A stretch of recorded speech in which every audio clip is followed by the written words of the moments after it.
come across with the words critical, approaches, and critique? These three words are connected with the lesson for the day.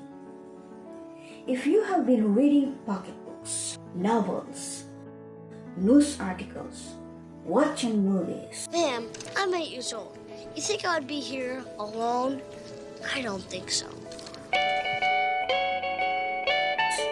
Examining paintings, you might have applied critical assessment or analysis in that specific piece of art. Learners, this is Veronica Yodong. When we say critical assessment or analysis, we have to assess a text deeper in order to understand it more. It is just like fitting a new pair of glasses when we embark to writing and reading journey.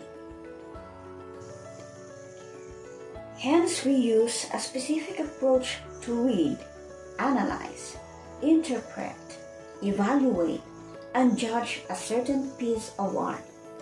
Let's start learning these approaches.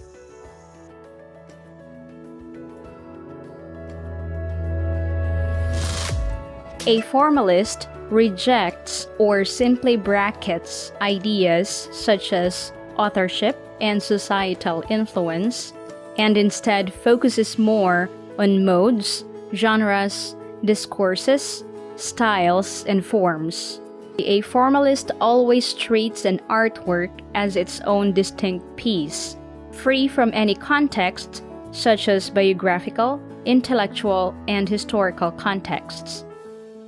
So in assessing the value of an artwork, it does not matter whether it is produced in the first world country or written or produced by a famous artist such as Leonardo da Vinci. What is important, therefore, is whether the particular artwork follows the prescribed form and style of the artwork's relevant genre.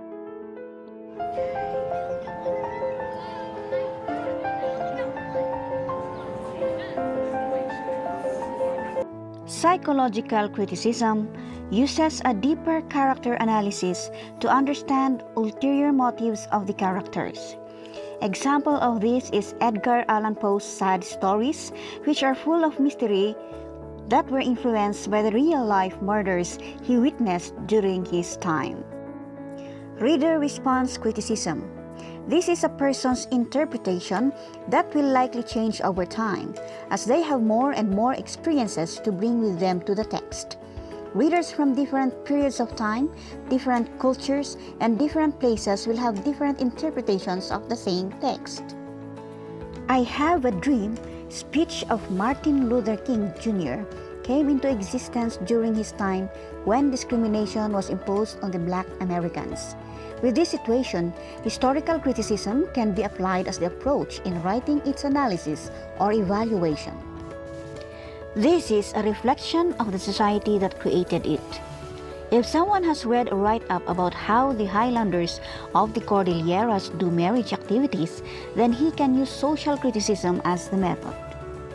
Many feminist critics look at how the characters, especially the female characters, are portrayed and ask us to consider how the portrayal of female characters reinforces or undermines sexual stereotypes. Feminist literary criticism also suggests that the gender of the reader often affects our response to a text. For instance, feminist critics may claim that certain male writers address their readers as if they were all men and exclude the female reader. All right, learners, those are the critical approaches. Today, I want you to do something. Whenever in the future you are given a task to write a critique essay, I want you to do one thing instantly. That is to substitute the word critique into evaluation. Why? Because they do the same thing. And regardless of whether you call it a critique or an evaluation, it's something that you do every day in your life, whether on the personal level or the professional level. On the personal level, you might ask, is this the right outfit for a job interview? And you critique your outfit. Or you say, why did my spouse do this entire townhouse in beige? Those are personal examples. But on the professional level, they are very, very important. For example, you're hiring someone and you ask, should I hire this person? And you critique that person's skill set and fit for your company. Or you might ask, does my team's product launch plans sound feasible and workable? It's a very important critique or evaluation. Should I buy a notebook or a laptop for my sales team? A very important expenditure and critique or evaluation.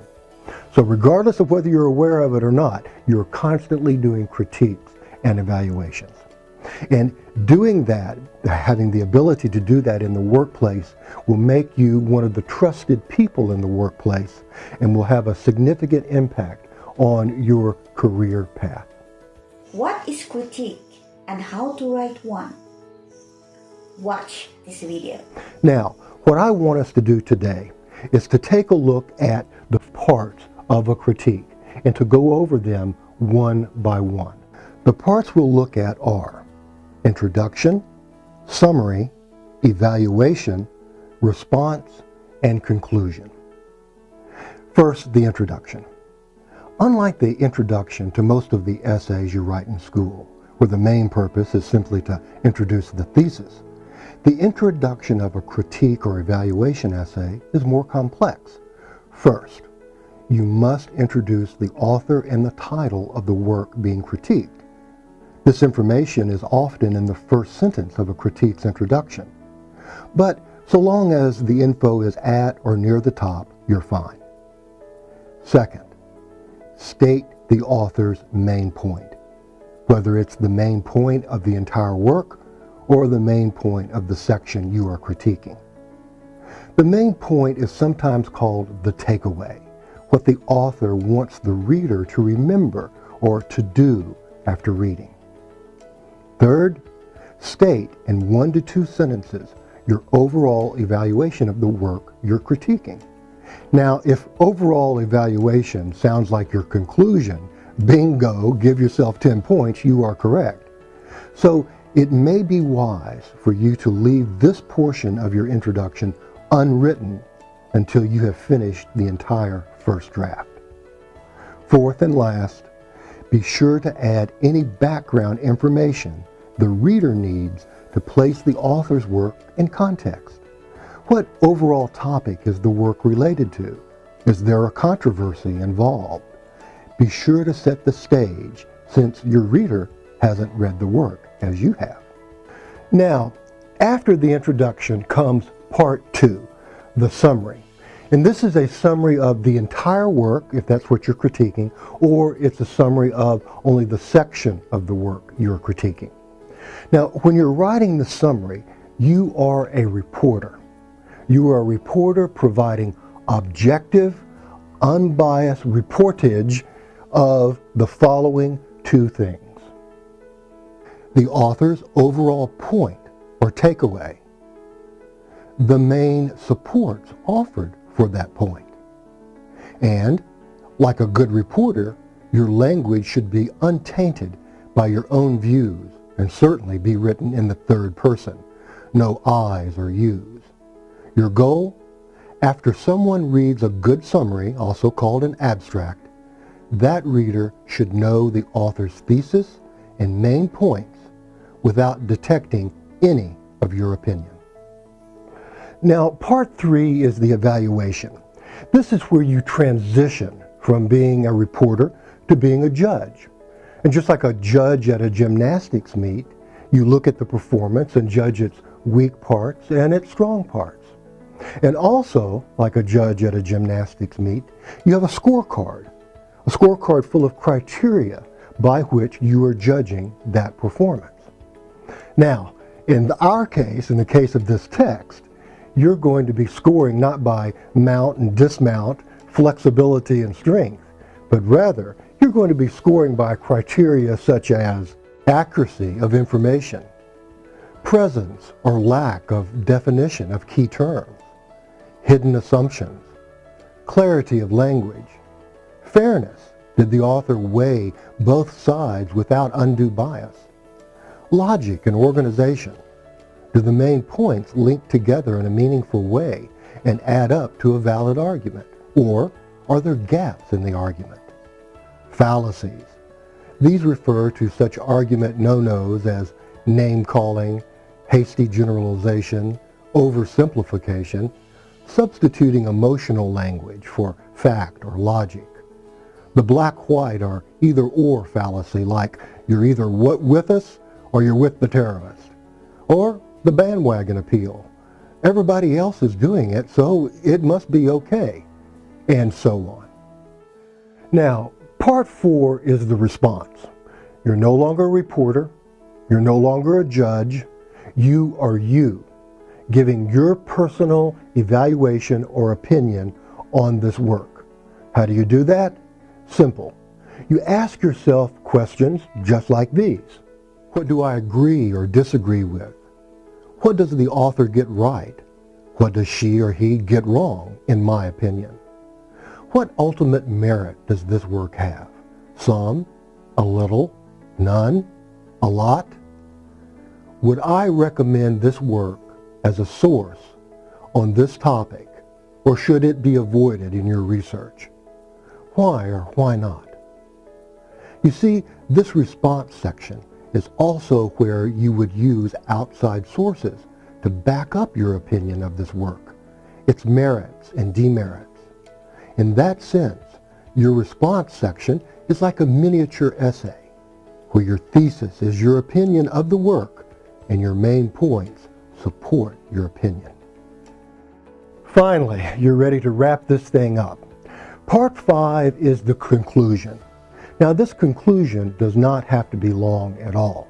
As a matter of fact, it can be very short, because your main tasks are to remind your audience of the overall importance of the topic, bring the reader back to ground zero, the topic at hand.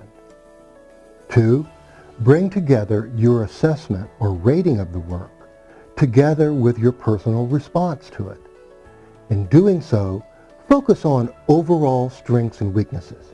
Then, use both of those to state what you believe is the ultimate success of this work. There you go, the mysteries of the critique demystified. How are you, learners? This lesson helps us understand that critical is a deeper analysis. Critique is our evaluation, and approaches is the methods.